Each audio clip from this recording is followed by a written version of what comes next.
ফেসবুকে প্রোফাইল যারা লাল করছেন, আমি তাদের উদ্দেশ্যে বলতে চাই, আমি ততটুকু পর্যন্ত লাল যতটুকু পর্যন্ত আপনারা যৌক্তিক দাবি, কোটা সংস্কার ছিল, যৌক্তিক দাবি, বিচারের দাবি ছিল, ততটুকু পর্যন্ত আমিও আপনাদের সাথে লাল ছিলাম। কিন্তু যখন আপনারা আমার নেত্রী জননেত্রী শেখ হাসিনার পদত্যাগ দাবি করতেছেন এবং ধ্বংসলীলায় মেতে উঠেছেন, তখন আমি যেমন আপনাদের যেমন আমার নেত্রীর বিরোধিতা করার অধিকার আছে, আমারও আমার নেত্রীর পক্ষে দাঁড়ানোর অধিকার আছে। আমি এই সস্তা জনপ্রিয়তার জন্য এখানে ভাইরাল হইতে আসি নাই। আমি জানি যে এখন দেখা যাচ্ছে যে এমন একটা অবস্থা যে আপনি ফেসবুকটা এমন, যেমন ধরেন আমার মাননীয় প্রধানমন্ত্রী বলতেন যে আমি ফেসবুক এমপি। আমি যদি ফেসবুক এমপি হিসেবে চিন্তা করতাম, তাহলে ফেসবুকে তো এখন পুরাটাই দখল করে রাখছে হচ্ছে গিয়ে এই জামাতের লোকজন সবচেয়ে বেশি দখল করে আছে। তা আমি এখন সরকারের বিরুদ্ধে একটা কথা বললে আমার তো বলার ক্ষমতা আছে, আমি তো স্বতন্ত্র এমপি, আমি যা ইচ্ছা সরকারের বিরুদ্ধে বলতে পারবো। তা আমি তো একেবারে এখন তো আমি মানবতাবাদী, শুধু মানবতাবাদী না, দেখতেন আমি যদি আজকে খালি সরকারের বিরুদ্ধে বলি, কালকে থেকেই সবাই বলবে যে সুমনকে আমরা প্রাইম মিনিস্টার দেখতে চাই, প্রধানমন্ত্রী দেখতে চাই। তা আমি তো ওই প্রধানমন্ত্রী আর লোভে আসি না। এইখানে আমার রাইট রং বোঝার ক্ষমতা হয়েছে। আমি পড়াশোনা করে ব্যারিস্টার হয়েছি। আপনারা বলতে পারেন যে আমার পড়াশোনা খুবই খারাপ, মান খুবই খারাপ, কিন্তু এইটা আমি আপনাদেরকে জিজ্ঞেস করতে চাই, প্রধানমন্ত্রীরা আপনারা এই রিজাইন করাবেন, সরকার পতন করাবেন, পতন করায় আপনাদের আন্দোলন তো এখন পুরাটাই হচ্ছে গিয়ে জামাত শিবির আর বিএনপির দখলে চলে গেছে। তাইলে আপনারা জামাতকে আবার ক্ষমতায় আনবেন, তারেক জিয়ারে আবার ক্ষমতায় নিয়ে আসবেন যিনি দ্বন্দ্বপ্রাপ্ত। তাইলে আপনারা যদি এইগুলো আনেন, তাহলে আজকে আপনারা এক দফা চাচ্ছেন। এক দফায় কি মনে করলাম যে আপনাদের এক দফায় আমি মেনে নিলাম, মাননীয় প্রধানমন্ত্রীকে বললাম যে আপনি কি করেন, পদত্যাগ করেন, ছাত্ররা মারা যাচ্ছে এই না, আমরা বললাম তারে, স্বতন্ত্র এমপি হিসাবে আমি তারে বললাম। আজকে যারা এক দফা দিচ্ছে, কালকে এরা আরেকটা দফা দিবে, দিয়া বলবে যে আপনি আওয়ামী লীগ করা বন্ধ করেন, এই দেশে কেউ আওয়ামী লীগ করতে পারবে না। 2 দিন পরে বলবে যে এই দেশে মুক্তিযুদ্ধের চেতনা থাকবে না।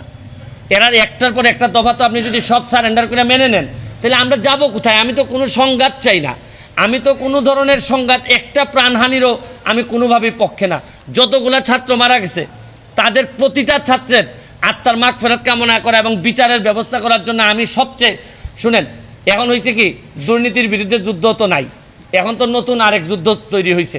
দুর্নীতির বিরুদ্ধে যুদ্ধ শেষ, দুর্নীতিবাজরা তো যে যার মতো করে সেফ আছে। অনেক দুর্নীতিবাজ হয়তো দেশ ছেড়ে দিবে, এদের তো কোনো ঝামেলা নাই।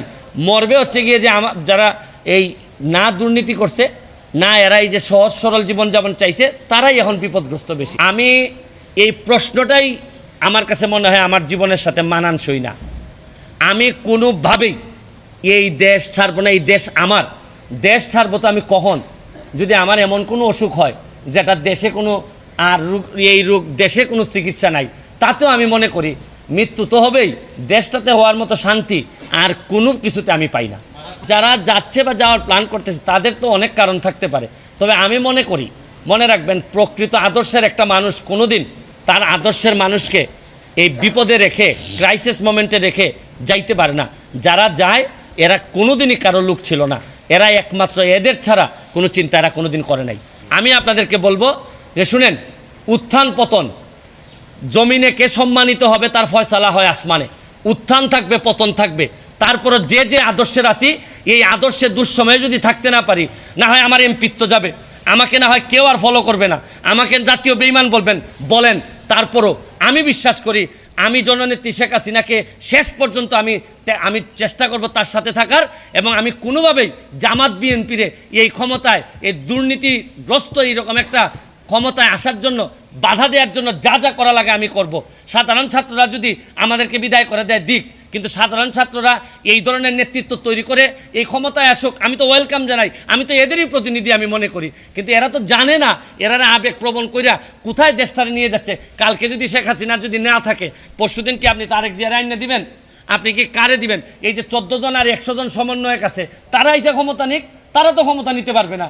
তারা কার কাছে নিয়ে ক্ষমতা দিবে এইটাই তো আমি বুঝতে পারি না। তারা ক্ষমতাটা নিয়ে কার কাছে দিবে? ক্ষমতা বলুক যে আমি অমুকরে দিব। 14 জন বা 150 জন সমন্বয়ক যারা আছে, যারা দাবি করতেছে যে তারা এই দেশটারে রাষ্ট্রের সংস্কার করতে চায়, তাহলে তারা এসে বলুক তারা মন্ত্রী হইতে চায় বা তারা ক্ষমতা নিতে চায়। কিন্তু তারা তো, আমরা তো বুঝতেছি তারা আইসাই যেটা করবে এটা হচ্ছে কি লাথি মেরে এদেরকে, যারা আজকে যদি এই সরকারের পতন হয়, কালকেই এই সমন্বয় একটা লাথি মেরে বের করে দিবে, দিয়া জামাত এবং বিএনপির যারা এই ষড়যন্ত্রটা করে এই জায়গা পর্যন্ত আসছে, এরাই এই দেশের দায়িত্ব নিবে, নিয়ে এই দেশটারে আগের 50 বছর আমরা এই ব্যাপারে কিছু করতে পারবো না, কাজেই তারাও কিছু করলো না। তা আমরা যাবোটা কোথায়? পুলিশও কিছু করবে না, ওরাও জবরদখল করার জন্য ছুটে আসবে, আমাদের আইন কানুন কিছুই মানবে না। আর আমাদের একটা প্যানিক সৃষ্টি করলো আমাদের পুরো অফিসের মধ্যে যত লোকজন আছে, বিশেষ করে মহিলা সহকর্মী যারা আছে, তারা খুবই ভীত সন্ত্রস্ত হয়ে গেল যে কি কারবার, কি হলো এটা। কাজে সমস্যার পরিমাণ বাড়ছে, কমছে না।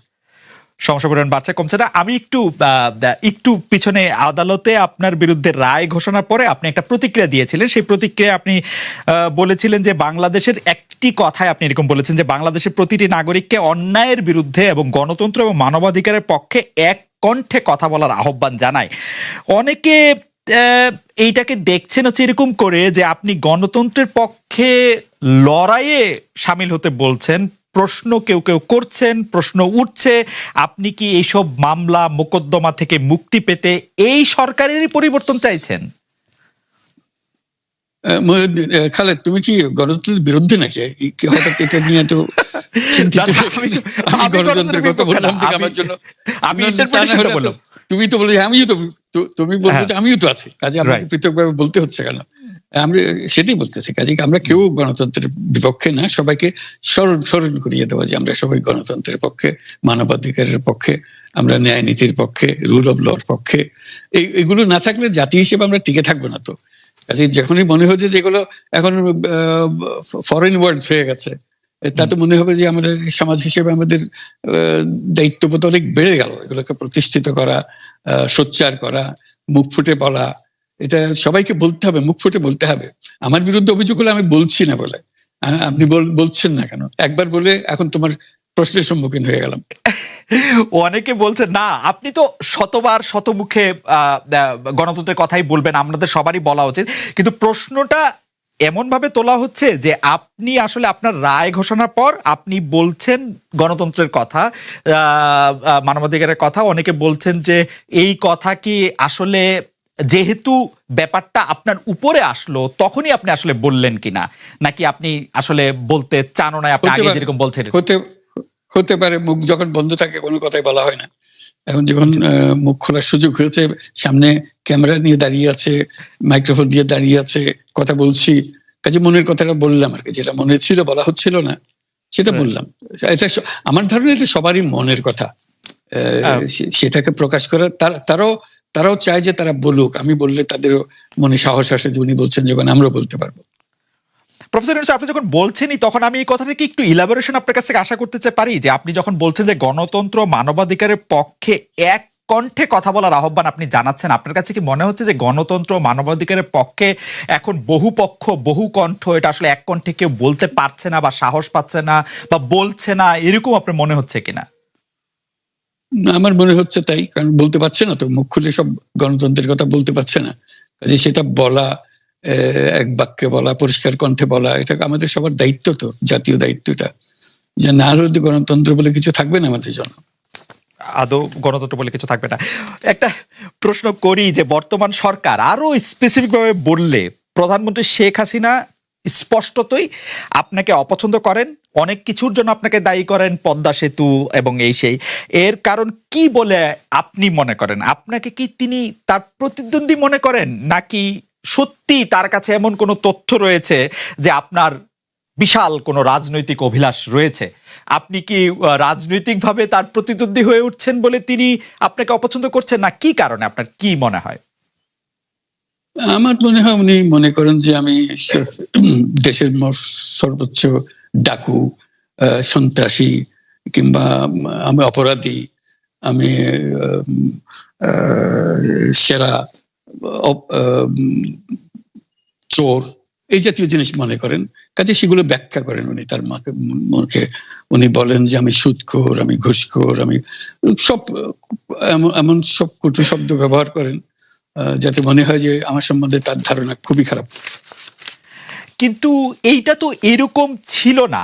আমরা দেখেছি যে 96 থেকে 2001 সাল পর্যন্ত নানাভাবে এই সরকারি বা আওয়ামী লীগ সরকারি আপনার সাথে, বা আপনি আওয়ামী লীগ সরকারের সাথে একসাথে কাজ করতে কোনো সমস্যা হয়নি। আপনি এইটার জায়গাটাকে একটু, ব্যাকগ্রাউন্ডটাকে আমাদের একটু বলা যাবে যে আপনার কাছে কি মনে হয় কেন এই শত্রুতার বা কেন এই অপছন্দের বিষয়টা একটু সৃষ্টি হলো বা তৈরি হলো?